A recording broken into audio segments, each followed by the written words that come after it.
been able to comb through the 270 pages yourself. Not yet. would you invest in this SpaceX? Well, I think we'd want to be able to dig through more of the numbers here. But I think the more exciting thing for us is that this will be one of the first companies going public that does have XAI, where we really will get more of a look into more of a pure AI related company. And given that so many of the biggest ones are still private with plans to go public this year. But I think that will be important for public investors to finally be able to see the financials of many of these companies.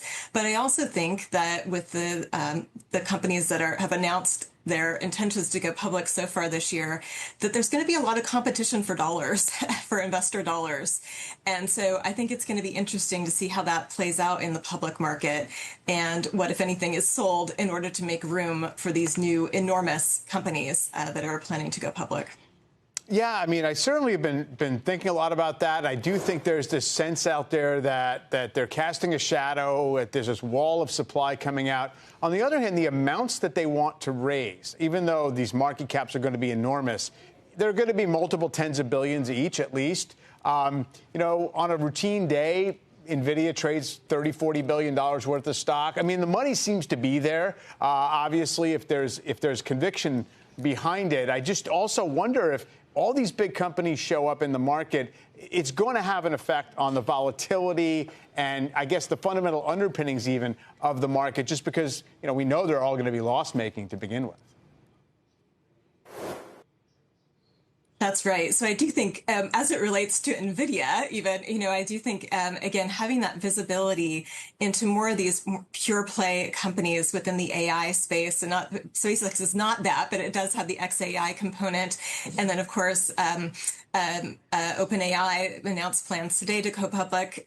So I think that will provide more visibility here into overall AI demands and growth in a more real-time basis. And we have been privy to so far in the public markets. And I do think, as it relates again to Nvidia, I do think one of the big constraints that we'll likely hear more and more about, especially as these companies are going public, is the compute constraint, which is really reportedly constraining growth. And when we look at Nvidia's latest chip, the Vera Rubin, they've said that it reduces token inference costs by 10 times relative to Blackwell. And I think that's really relevant in this environment when you think about demand for chips that are going to really help companies make the most of the compute that they have.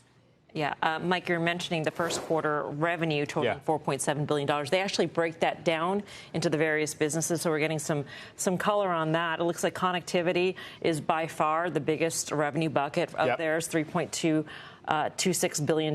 AI was $818 million, right? And then we also have space, which was $619 million. So connectivity by far. Brenda, I'm not sure if that educates you on what the closest comparable would be to SpaceX when you're trying to evaluate. Yeah, I think that's, this is a very unique company. So I do think it's a tough comparable, particularly, if they do ultimately end up combining Tesla with the company. I don't think that's happening in the near term here, but it's certainly rumored to be a possibility down the road. So I do think it's going to be hard as a comparable. But if we look at what's happened with Tesla, there is certainly an Elon premium, given the exposure there to a more innovation happening at the company. And we could certainly argue that the same is true of SpaceX, given the positioning in the market. So I think perhaps even looking at Tesla in some ways might give us, it's not a direct comp, of course, but when we look at the level of innovation, the size of the company, there's obviously complexity there with different businesses within the business. But we'll see ultimately. But I think it's going to be challenged to find something that really is a direct comp.